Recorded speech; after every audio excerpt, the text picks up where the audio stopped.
Hi friends, అది 1957 October 15.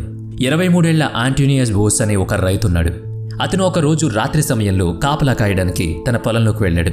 కానీ ఆ టైంలో అతను ఆకాశంలోకి చూసినప్పుడు ఒక రెడ్ కలర్లో ఉన్న స్టార్ కనిపిస్తుంది. అది జస్ట్ ఆకాశంలోనే ఉండిపోయి ఉంటే ఏదో రెడ్ స్టార్లే అని ఆంటోనియా అనుకునేవాడు. కానీ కాసేపటికి అది తన వైపుకు వస్తూ ఉంది. అయితే మరది ఆంటోనియాని ఎత్తుకుపోయిందా లేదా? ఈ విషయం మీకు తెలియాలంటే ఇంకొక విషయం కూడా మీరు తెలుసుకోవాలి. అదేంటంటే ఫెర్మ్ పారాడాక్స్ సొల్యూషన్. అంటే యూఎఫ్ఓలు ఈ ప్రపంచంలో అక్కడక్కడా మనకు కనిపిస్తూనే ఉంటాయి. దీనికి సంబంధించిన వీడియోలు కూడా వైరల్ అవుతూ ఉంటాయి. అయితే ఈ ప్రపంచంలో నాసా, ఇస్రో వంటి ఎన్నో స్పేస్ సెంటర్లు ఉన్నాయి. అలాగే పెద్ద పెద్ద టెలిస్కోప్లు, స్పేస్ షిప్లు కూడా ఉన్నాయి.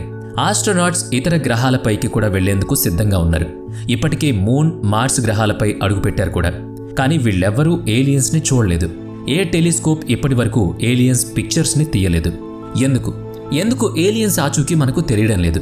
ఎందుకు ఏలియన్స్ తమకున్న హై టెక్నాలజీని ఉపయోగించి నాసా లేదా ఇస్రో వంటి స్పేస్ స్టేషన్లకు సిగ్నల్స్ ఎందుకు పంపించడం లేదు? అసలు ఇంతకీ ఏలియన్స్ ఎక్కడున్నారు? వీటన్నిటికీ మీకు సమాధానం కావాలంటే ఈ వీడియోని ఎక్కడా స్కిప్ చేయకుండా పూర్తిగా చూడండి. ఇప్పుడు నేను మీకు ఒక స్పెషల్ టాపిక్ గురించి చెప్పబోతున్నాను. అదేంటంటే డార్క్ ఫారెస్ట్ థియరీ. ఈ థియరీ గురించి చెప్పాలంటే ఫేమస్ సైంటిస్ట్ స్టీఫెన్ హాకింగ్ చెప్పిన కొన్ని మాటలు చెప్పాలి. ఆయన ఏమన్నాడంటే, ఎప్పుడైనా సరే మానవులు ఏలియన్స్ ముందుకు వెళ్ళకూడదు, వాళ్లను కనీసం దూరం నుంచి కూడా చూడకూడదు అని. మరి ఆయన ఎందుకలా చెప్పాడు? అసలు ఈ వీడియో మొదట్లో ఆంటోనియా తన పొలంలోకి వెళ్ళినప్పుడు ఒక రెడ్ కలర్ స్టార్ కనిపించిందని చెప్పాను కదా.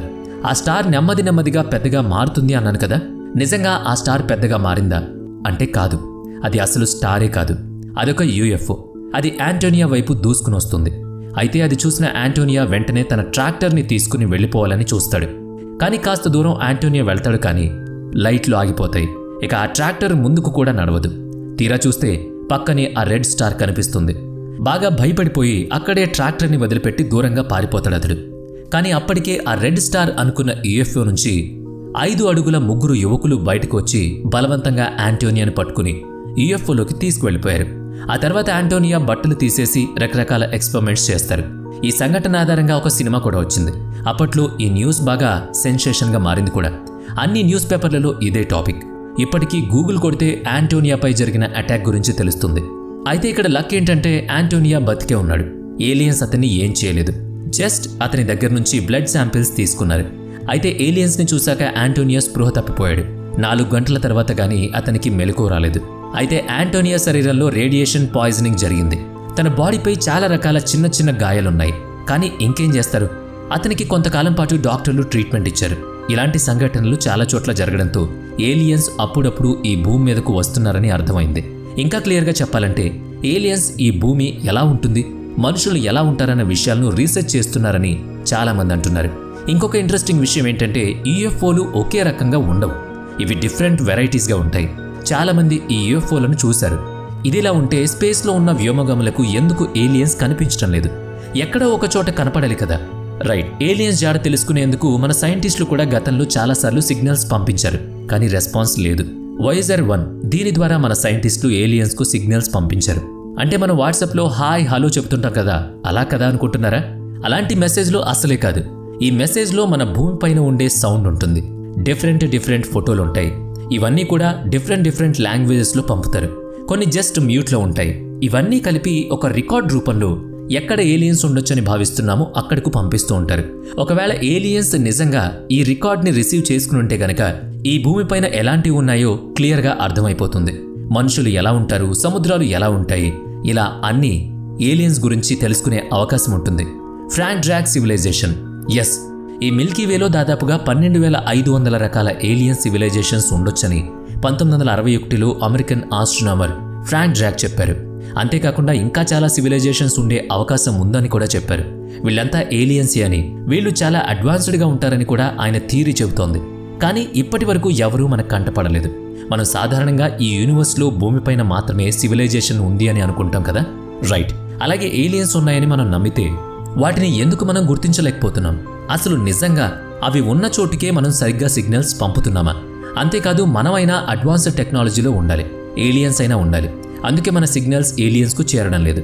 అంతేకాకుండా మనకు ఏలియన్స్ పైన ఉన్న ఇంట్రెస్ట్ నాకు తెలిసి ఆ ఏలియన్స్కు లేనట్టుంది. అందుకే అవి భూమిపైన ఎవరుంటే మనకెందుకు? లేకపోతే మనకెందుకు అని తిరుగుతూ ఉండొచ్చు. అంతేకాకుండా హ్యూమన్స్తో కనెక్షన్ ఏలియన్స్కు ఇష్టం లేదేమో. ఇప్పుడు నేను చెప్పినవన్నీ కూడా మనం ఏలియన్స్ను పట్టుకోవడానికి కారణాలు అయి ఉండొచ్చు. కానీ విచిత్రం ఏంటంటే ఏలియన్స్ని పట్టుకోవడం పక్కన పెడితే ఏలియన్స్ ఉన్నాయి. ఇదిగో ఇలా ఉంటాయంటూ ఎన్నో సినిమాలు కూడా వచ్చాయి. ఇలా మనం ఏలియన్స్కు ఒక ఆకారాన్ని పెట్టేసి వాటితో సరదాగా ఎంటర్టైన్మెంట్ ప్రోగ్రామ్స్ చేసుకుంటున్నాం. మరి అటువైపు ఏలియన్స్ ఏం చేస్తున్నాయి? మనలాగే ఆలోచిస్తున్నాయా? లేక ఇంకా అడ్వాన్స్డ్గా ముందుకెళ్ళిపోయాయా? లేకపోతే మనల్ని ఏమైనా చేసేందుకు ప్లాన్ చేస్తున్నాయా? లేదంటే పూర్తిగా ఈ ప్లానెట్ని లేపేసేందుకు ప్లాన్ చేస్తున్నాయా? ఏమో మరి, ఎవరికి తెలుసు. ఇది మాత్రం సస్పెన్స్. అయితే డార్క్ ఫారెస్ట్ థియరీ ఏం చెబుతుందంటే మానవుల నుంచి ఈ ఏలియన్స్ తప్పించుకుని తిరుగుతున్నారని చెబుతోంది. అంతేకాదు ఎప్పుడూ ఏలియన్స్ మన పైన ఒక కన్నీస్ కూడా ఉంటారనేది ఒక అనుమానం. ఇదే ఫెర్బా పారాడాక్స్ సొల్యూషన్ కూడా. అసలు ఎందుకు అవి మన సిగ్నల్స్ని చూసినా పట్టించుకోకుండా ఉన్నాయి? ఇప్పుడు మనం ఒక చిన్నది ఊహించుకుందాం. అదేంటంటే నిజంగా మనం రికార్డ్ చేసిన సౌండ్స్ అలాగే మ్యూజిక్ ఏలియన్స్కు పంపామనుకో, ఏలియన్స్కు అసలు మనం ఏం పంపామో తెలిసిపోతుంది. అంతేకాకుండా ఒక ప్రమాదం కూడా జరిగిపోయే అవకాశం ఉంది. అదేంటంటే అవి మనం ఎక్కడున్నాం, ఎక్కడి నుంచి పంపిస్తున్నామన్న విషయం కూడా తెలిసిపోతుంది. అంటే ఇంకా క్లియర్గా చెప్పాలంటే మన కరెంట్ లొకేషన్ తెలుస్తుంది. ఇక అవి గనుక మనతో యుద్ధానికి దిగితే మాత్రం ఆ యుద్ధం ఎలా ఉంటుంది, ఎవరు బ్రతుకుతారు, అసలు ఒక ప్లానెట్ అనేది పూర్తిగా అంతమైపోతుందా లేదా అనేది కూడా చెప్పలేం. మరి దీనిపై మీ కామెంట్ ఏంటి? ఏలియన్స్తో గనక యుద్ధం జరిగితే ఎవరు గెలుస్తారు? కామెంట్ చేయండి.